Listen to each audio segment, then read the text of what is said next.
Florida State has an advantage over every team in all of college football next season.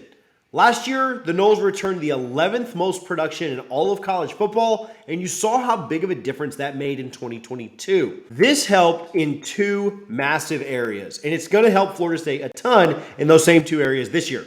Number one, the continuity of the team. Guys knowing their responsibilities, the offensive line being able to work together and understand what their strengths and weaknesses were, running backs and wide receivers being able to know Jordan Travis's timing and what they expected out of that offense. The defense knowing where to pick guys up and be able to stunt and rush in different lanes, know who had their back and know where they were covered. All of that is so huge. Knowing the responsibilities and understanding how to play with your teammates was massive for the Noles last year. Number two, it's understanding of the system. Norvell's offense obviously took another leap last year. And it's not just because guys developed and guys grew. That was a huge part of it. Jordan Travis's growth, the growth of other guys on the offense was massive. Getting in some playmakers like Trey Benson and Johnny Wilson and Micah Pittman, all of that huge. But a returning level of production, a returning level of guys understanding what Norvell's trying to do was also really, really big for the Noles. That should take another step forward this year. Fuller's defense continued to improve. You've had guys in that defense for years and years and years now, and they understand what they're doing. I know that defense has a long way to go. I know that Florida State fans are upset with the defense at times, but continuity there has been massive. You would expect to see that take another step forward with Florida State's defense bringing back just about everybody. Again, the only piece they're not bringing back from that pretty talented defense is Jamie Robinson in that secondary. Obviously, you're not going to have Robert Cooper up front. They've mitigated those losses, and I think they've done a good job of replacing those guys with a lot of production that's already been there. Some key guys coming in through the portal. We'll see how well they adjust, but that returning production is huge. In 2023, Florida State returns 87% of their production. Bill Connell's latest ranking article just came out, and he states that.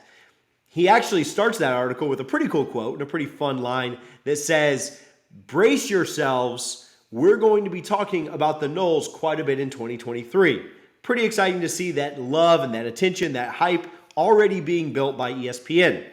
87% production returning for FSU. That's number one in the entire country for 2023. From 11th, number one, now this year. FSU returns more production than Clemson, UGA, Bama, Ohio State, anyone on the schedule, anyone on the state, and anyone in the country. What's that do for the team? We're going to talk about it just as soon as we talk about our friends over at Gramco. You can go to thegramco.com right now. If you haven't tried their product yet, I've got a great deal for you. You can go to thegramco.com right now, go to the gummies, it's on the edibles, go scroll down and find the 4-pack of gummies. It's $8. If you use code TJ25 at checkout, you'll get it for $6 out the door, $6 to try this product. If you don't like it, you're out a cup of coffee.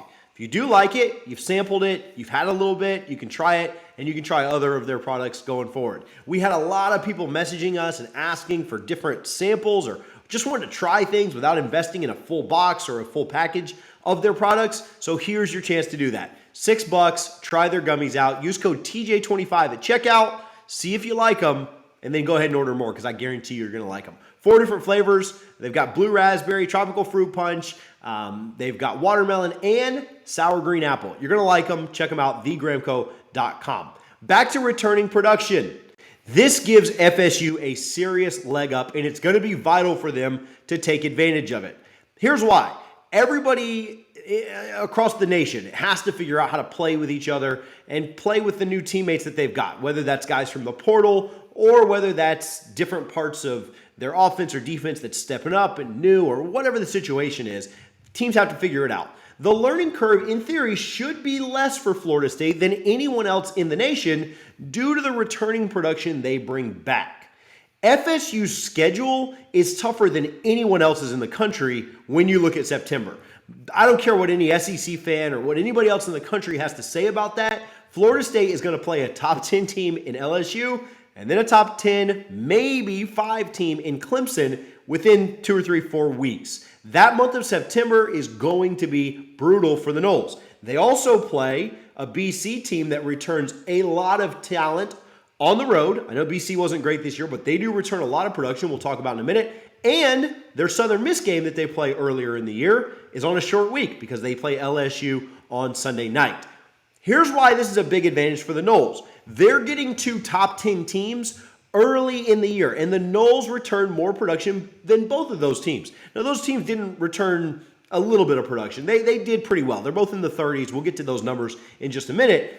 But I think the Noles getting both of those teams early before they've had a full season to kind of figure things out is a huge benefit for FSU.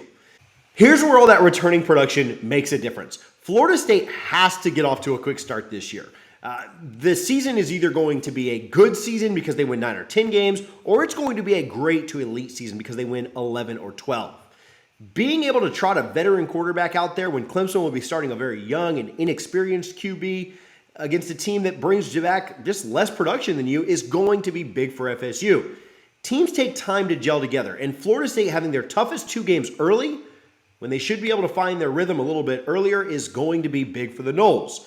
It doesn't guarantee wins. Florida State's not automatically going to beat LSU or Clemson because they bring back more production, but it should give them an advantage in those early games. Again, you play a team like Pittsburgh, who doesn't return as much production, but you play them in week 11 after they've had nearly 3 months to figure it out. That returning production, that lack thereof, probably matters less. And so getting Clemson early, no matter what you thought about that when the ACC put the schedule out, is probably a good thing for the Noles. The Noles need to get off to a hot start, and the fact that they can do that with a lot of returning production should be pretty big for them. What about FSU's opponents? What about FSU's opponents? Let's quickly take a look at all 12 teams. We've talked about LSU and Clemson. Again, the games at the beginning of the year probably matter a little bit more for this, but I do think the production that UF brings back matters because we want to keep an eye on what they're doing early in the year when they play teams like Utah and Tennessee and Kentucky. That said, we're going to look at all 12 of them. LSU brings back 71% of their production from last year. That's 32nd in the FBS. I think that's big for the Noles. You got them last year as a brand new program, and Brian Kelly had just taken them over. I think it's big for the Noles to get them with about a third of their team brand new and not having played together. Again, is it the difference in winning or losing? I'm not sure. I think that you do like the advantage, though. You like having that where it is. Southern Miss, probably a game that not a lot of FSU fans are super worried about, but if you wanted to maybe ease even a few more worries, they're bringing back about a little over half of their roster. So I think that that's a good thing for the Noles as well. You're playing this game on a short week. Southern Miss certainly shouldn't be a team that gives the Noles a lot of trouble, but because you're playing on a short week, you like that this isn't a super veteran team that's been playing together for 3 or 4 years. This is the team that actually brings back the most returning production that the Noles play all year. And it's probably a trap game looking at that Clemson game the week after. Having BC bring back almost 80% of their returning production is huge.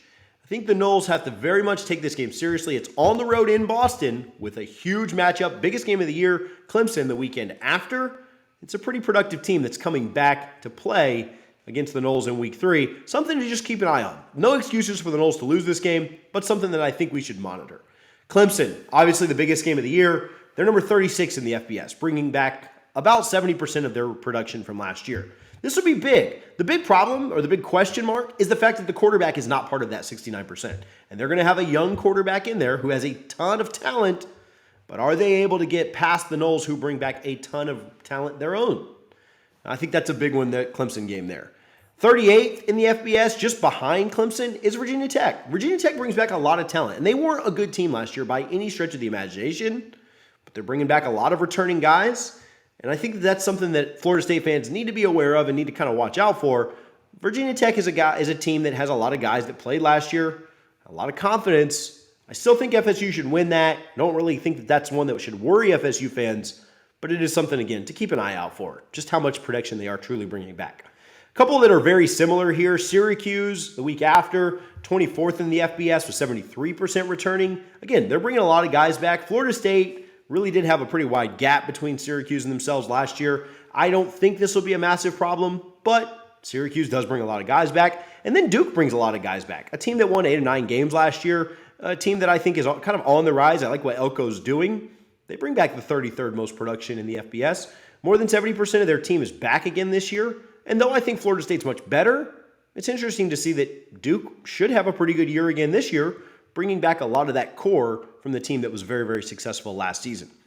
Here, as you get into late October, I think these last 5 games probably matter less, but I do think they are pretty interesting to look at. Wake Forest should be having a very down year this year. I don't believe that they're going to present much of a challenge to FSU or really anyone in the country. They lost nearly half their team, obviously losing Hartman, their quarterback, and then just a ton of other veteran guys off of that roster. I really think the Noles will be in great shape here, playing a pretty beaten up. This is more of your traditional Wake Forest team that we haven't seen over the last couple of years. Wake's had a nice little run. That run is now over. This one was interesting to me. We look at Pittsburgh as a really well-coached and a really hard-nosed, tough, competitive team, but they don't bring back anybody this year. Again, this is the lowest remaining production that Florida State faces this year at 51%. Now, the good news for Pittsburgh is that that's all the way in November. And so they will have had 10 weeks to figure their team out. They'll either be a good team or they'll be an absolute dumpster fire. But I do think that looking at Pittsburgh this far out, you'd have to say that the Noles have a sizable advantage because of how little production Pittsburgh brings back. Again, the least on the schedule.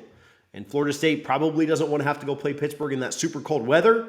But I do think the fact that Florida State brings back a ton of talent and Pittsburgh barely returns any is really big for the Noles.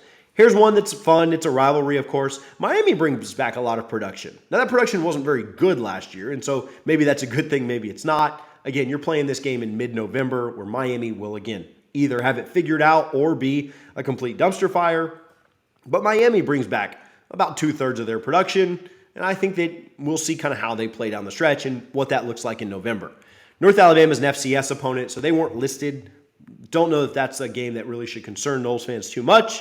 I think the Noles will win that by 50 if they want to. And then the final game of the year. Again, this is probably the one that matters the least, but Florida does not bring very much production back at all. They have the second lowest after Pittsburgh. 54% of their returning production is back, 107th in the FBS. And I think that Florida's a team that you probably keep an eye on this year, as they've got some tough games early at Utah, against Tennessee, at Kentucky. That if Florida doesn't figure it out quickly, and if they don't figure out how to gel together as a team, they could struggle. And it may not have a big impact on the Florida State game, because I do think that they'll have their offense and their defense kind of figured out by the 12th game of the year. But they could get in a hole early, and then you start to wonder, does that team just quit? And do they even have the fight down the stretch? They could lose those early games against Utah, Tennessee, Kentucky if they don't have that returning production and they don't gel early. If they lose those and then they drop the games we know they're going to lose, like LSU and Georgia, do they even have any fight left when they see the Noles come to Gainesville early or late in the year? I'm not sure, but we'll find out later on. I think that looking at each team is interesting, and I think this is huge when you consider the 2 tough games to start the year, Clemson and LSU. This season is either going to be a good season or a great season, and that's going to be determined based on what happens in September. It's big for FSU to get LSU, a team that's replacing 30% of their production in week 1. What's interesting about that is that when you really break down the offense and defense, LSU returns about 81% of their offensive production. That's number 10 in the country when you're looking at just offense. They return 60% of their defensive production. That's 72nd in the country, less than halfway up the chart of 133 FBS teams. I think that's big for the Noles. FSU's offense has been really, really, really lights out and really good over the last several weeks of the season. LSU's defense, maybe having to figure things out in week 1, could spell trouble for that Tiger team. You may see the Noles try and run it up there and really get that offense into high gear in Orlando. It's also big for Florida State. When we talk about the 2 big games of the year, they're getting Clemson, who also has to replace about 30% of their production. It's a little bit different for Clemson. They return 64% of their offense. We mentioned the quarterback being gone. That's a huge piece of it. That's 73rd in the country. Now, the defense is still really good. They replaced 75% of that. Good for 23rd. But I think that for the Noles, getting to play Clemson with a down offense, an offense that hasn't figured it out just yet, is probably just the prescription that the Noles need. I think that Florida State's offense is going to be good enough to score on Clemson. They were good enough to score on Clemson last year if it wasn't for turnovers and untimely mistakes. But the Clemson offense may be down just a little bit, and that may be the advantage that the Noles need. I like that LSU's defense is the one returning not as much production. I like that Clemson's offense is the one that's not returning as much production. Mike Norvell's team's offense was rolling to finish the year. 7 straight 200-yard games. The defense was doing some good things in the second half of the season, but they certainly need to start off the year hot because they'll be going up against two really good teams early. We saw what facing a new team earlier in the year did for FSU against LSU last year. It won't be that big of a gap this year, but the Noles still have an advantage. Clemson isn't tested before they play us. I don't buy the fact that Duke is a test for them early. I'd love to be old takes exposed and Clemson to drop that, but I don't believe that that is going to be a serious test for them. I think Clemson rolls there. Can the Noles use this advantage of more returning production to get two massive wins in September? This week, FSU locked up the best coach in the state for most of the current decade. If you want to know more about that, you can click here. If you want to laugh at our rivals, you can click either one of these two videos.